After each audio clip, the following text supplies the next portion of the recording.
मोदी साहब की स्पीच, क्योंकि मोदी साहब ने कैसे की, किस धड़ल्ले से की, क्या बातें की, किस जुबान में की, ये खुद ही देखें और कंपेयर करें। पाकिस्तान में असल मुद्दा ये है, आपका भी सवाल इसी बुनियाद पे है कि मोदी की इज्जत हुई है, जनाब शहबाज शरीफ की नहीं हुई।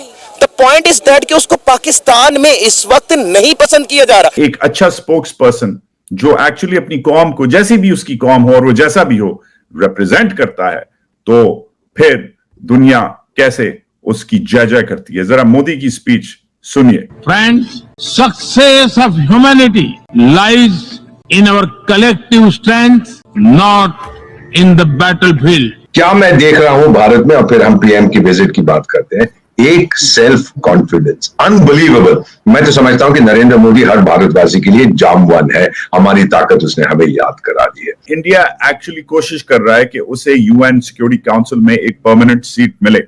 मोदी साहब अपने मुल्क का ये बहुत इंपॉर्टेंट मुद्दा जो है लड़ रहे हैं, मगर इंटरेस्टिंगली एक तो आप देख सकते हैं कि स्पीच इनको याद है। He has memorized the speech। दुनिया का सबसे बड़ा फोरम है, मोदी पेपर्स नहीं देख रहा, कुछ नहीं पढ़ रहा। Doctor Zakir Naik, he is wanted in India but he is visiting Pakistan। Narendra Modi साहब जब अमेरिका से उनकी वापसी हुई है तो वो पाकिस्तान के ऊपर से गुजरते हुए गए हैं, तो मोदी साहब पाकिस्तान के ऊपर से गुजर गए हैं। लेकिन पाकिस्तान को क्या जरूरत पड़ गई भाई इनको बुलाने की, एक सवाल है ना।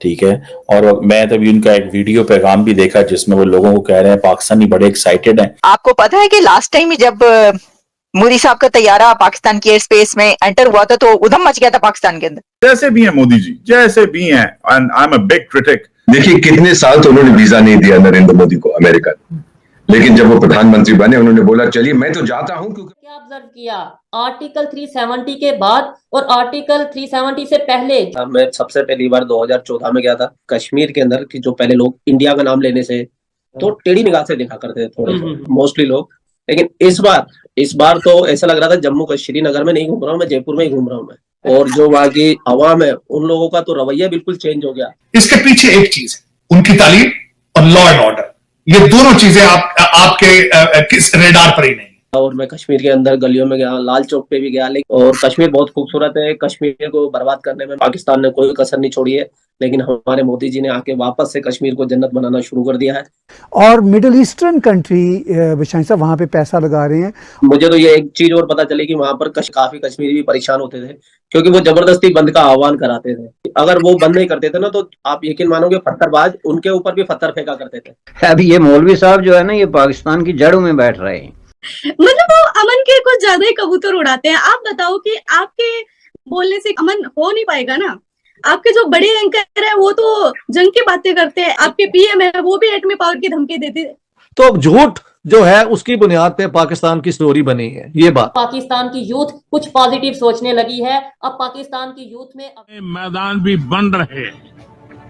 सिंपल बात है कि एक तरफ दहशतगर्दी का खतरा है तो दूसरी तरफ साइबर स्पेस वगैरह जो नए फ्रंटियर्स हैं उनकी भी थ्रेट है। इन सभी विषयों पर मैं जोर देकर कहूंगा कि global action must match global ambition. जबरदस्त, amazing. I love the fact that Modi ji has done what he's done, has said what he said. जैसे भी हैं मोदी जी, जैसे भी हैं, and I'm a big critic. Modi की पॉलिसीज को मैंने शायद कम जर्नलिस्ट हैं जिन्होंने इतनी क्लोजली उसकी लास्ट ईयर की ट्रिप को अमेरिका में तनकीद से कवर किया था जितना मैंने किया था। बट मेन चीज क्या है, आपको कॉन्फिडेंट होना है। आप दुनिया के सबसे बड़े प्लेटफॉर्म पे खड़े हुए हैं, आपके हाथ क्यों कांप रहे हैं? क्योंकि वाकई प्लेटफॉर्म बड़ा है। ख्वाजा आसिफ को चॉइस थी कि जैसे वो खड़े होके धड़ल्ले से ताने मारते हैं फप्पुओं की तरह और सासुओं की तरह, जो वो ताने मारते हैं पाकिस्तान की नेशनल असेंबली में, और कभी शर्म होती है और कभी हया होती है, जो उनकी लाइन मशहूर जमाना है। Khawaja Asif could have spoken in Urdu. In fact Khawaja Asif could have spoken in Punjabi, क्यों ज्यादा शायद वो कंफर्टेबल हैं पंजाबी में गाली गलोच करने में, बिकॉज पूरी दुनिया जो है जो बैठी हुई है उसके कानों में वो लगा हुआ है, जिसे कहते हैं आपका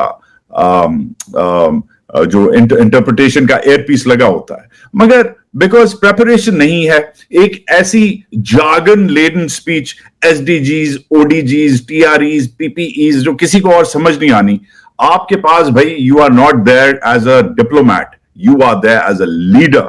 but because you are not a leader, Khwaja Sahib, because you are not really even an elected leader, perhaps. Maybe that is what is riding your guilty conscience, and maybe that is why Modi ने use किया इस platform को अपने मुल्क का धड़ल्ले से, अपने मुल्क का मौकिफ आगे रखने का. स्पीच तैयार थी उसकी, वेल प्रिपेयर्ड था, कॉन्फिडेंट था, उसकी स्पीच वायरल हुई है, और आपके हाथ और आपकी वेहिकल जो है वो कांप रहे हैं. तो नमस्कार दोस्तों, जैसा कि आपने देखा किस प्रकार पाकिस्तानी मीडिया भी अब आगे आकर मान रहा है कि वाकई में भारत ने तरक्की करी है और भारत को इतने सालों के बाद एक ऐसा प्रधानमंत्री मिला है जो भारत की तरक्की और भारत को आगे बढ़ाने के लिए अपना सर्वस्व लुटा चुका है. प्रधानमंत्री नरेंद्र मोदी तीसरी बार भी भारत के प्रधानमंत्री बने, ये इसलिए नहीं बने कि उनकी लहर चल रही थी या चल रही थी. एक देश के अंदर बहुत सारे लोग प्रधानमंत्री नरेंद्र मोदी से नफरत करते हैं, बहुत सारे लोग उनको सपोर्ट करते हैं, लेकिन बहुत सारे ऐसे लोग हैं जो दिखाते नहीं है लेकिन मोदी को पसंद करते हैं. क्यों? क्योंकि उन्होंने देश में काम किया है, चाहे वो कोई भी काम हो. कोई भी अगर मान लीजिए प्रभु श्री राम का भक्त है तो उसके लिए राम मंदिर बना दिया, कोई कश्मीर के लिए करता था 370 हटा दिया. भारत के अंदर छोटी से छोटे काम उन्होंने करवाए हैं. उज्ज्वला योजना हुई, न जाने कितनी छोटी छोटी योजनाएं हुई, हमारा रोड इंफ्रास्ट्रक्चर, रेलवे, हर चीज में देखा जाए तो भारत को उन्होंने आगे बढ़ा दिया. उसके बाद सबसे मेन चीज जो वैश्विक लेवल पे भारत का दबदबा बना है वो वाकई में आज प्रधानमंत्री नरेंद्र मोदी की मेहनत के बावजूद ही हो पाया है. हम चाइना को आंखें से आंखें मिला के टक्कर देने की क्षमता रखते हैं. कारण है प्रधानमंत्री नरेंद्र मोदी की नीतियां, विदेश मंत्रालय और उनकी पूरी कैबिनेट की जरूरतमंद हर जगह संपन्न काम पूर्ण करना. इसलिए पाकिस्तानी मीडिया आज रोता बिलखता दिख रहा है क्योंकि इतने सालों के बाद पाकिस्तान की फजीयत होती जा रही है और भारत आगे बढ़ता जा रहा है. जैसे हम पाकिस्तानी मीडिया का रोना धोना जारी रहेगा ही रहेगा. कि इस पर आप लोगों की क्या राय है अपनी कमेंट सेक्शन में जरूर बताइएगा. जय हिंद, वंदे मातरम.